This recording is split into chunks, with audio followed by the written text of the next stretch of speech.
Таны хувьд яагаад химийн багшийн мэргэжлийг сонгосон бэ?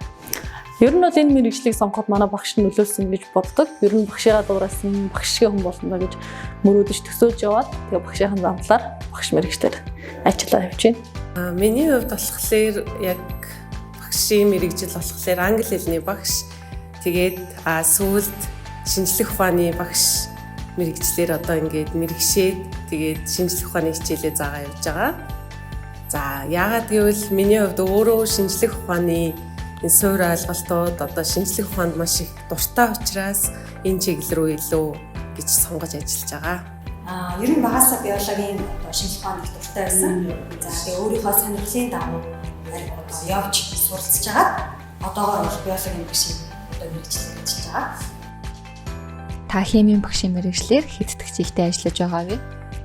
За миний хувьд бол Монгол Улсын их сургуульд 4 жил бидний шинийн ажилтан лаборант ажил хийсэн.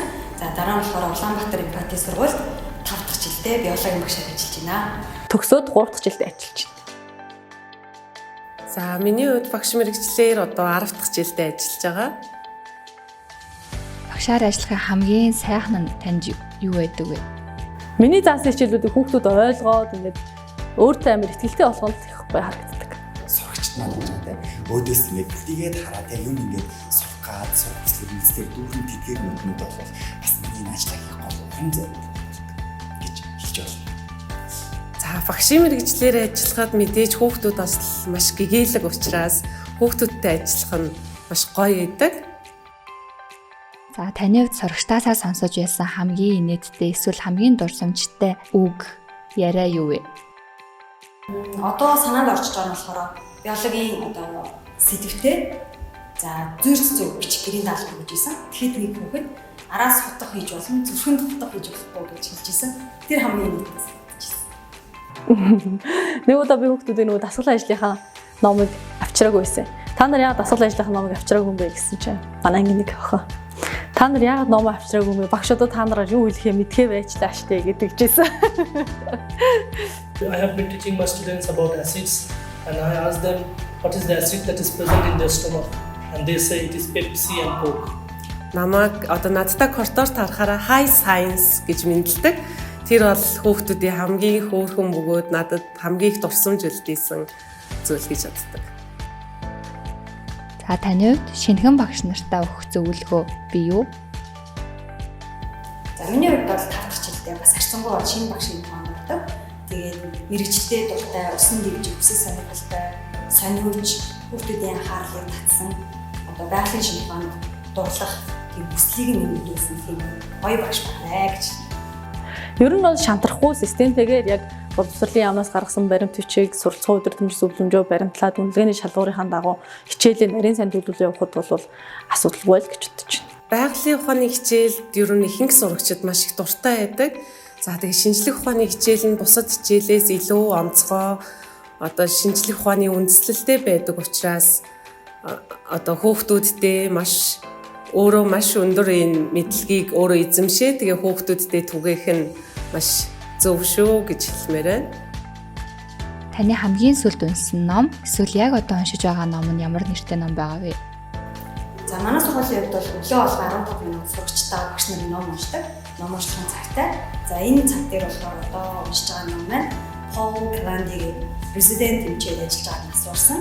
The Breath Becomes Air буюу амьсгал агаар болох юм гэдэг уншиж байгаа ном байлээ. Кофе өрөхөөс өмнө уран зохиолын ном уншсан. Одоогоор бол ном уншчаарай амжаагүй л. Ад үзэгдэх зориг гэдэг номыг уншсан байна. За энэ нь бас бидний нөгөө багш мэргэжилтэй хүмүүсийн хувьд уншвал бас зүгээр санагдсан. Химийн хичээлээр гүнзгийрэн бэлдэх гэж байгаа сурагчтай өгөх таны үнэт зөвлөгөө юу вэ? За химийн хичээл гэдэг бол онол, туршилт, бодолт тийм маш олон зүйлийг хослуулж нийлүүлж ээж одоо ойлгогддог юм шинжлэх ухаан байгаа.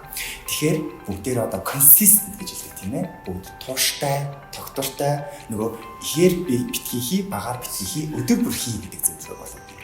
Ер нь бол эхнээс нь системтэйгээр суурьтай залхуурахгүй, тогтвортой суугаад өдөрт дор хаяж 2 цагаар химийн хичээлийн багшийн зөвлөгөө тусламжтайгаар төвлөрөө суух юм бол үр дүн заавал гарна л гэж боддог. Тухайн мэргэжлийн багшийнхаа зааварчилгаа За тэгээд бүх зүйлсийг ер нь маш сайн анхааралтай дагах хэрэгтэй гэж боддог. Мэргэжлийн багш нар бол өгж байгаа зөвлөгөө бол маш үнцэнтэй ийм зөвлөгөөнүүд байдаг. Тэгэхээр тэрэндээ анхаарлаа хандуулаасаа гэж хүсэж байна. За манай сургуулийн өрөө бол сайн боловсрол, сайхан ирээдүйн. Багш нартаа багш нарын баярын мэнд хүргэе. Баярлалаа. За нийт Монголын 1000 багш нартаа дэлхийн багш нарын 30 дахь, Монголын багш нарын 58 дахь жилийн баярын мэнд хүргье. За ингээд Эрдэнэ өргөний эзэд улсан нийт багш нар боловсролын салбарын бүх ажилчдаа багш нарын баярын гал халуун мэндийг хүргье. This is going to be the new Happy Teachers Day. Our greetings for every fresher teachers and the old teachers. Please do take this time and the opportunity to celebrate this occasion. Өөрийгөө таньж ирээдүгөө бүтээцгээ юрайтай Сэлб сургуулийн хамт олонны өмнөөс та нартаа багш нарын баярын мэндийг дэвшүүлье.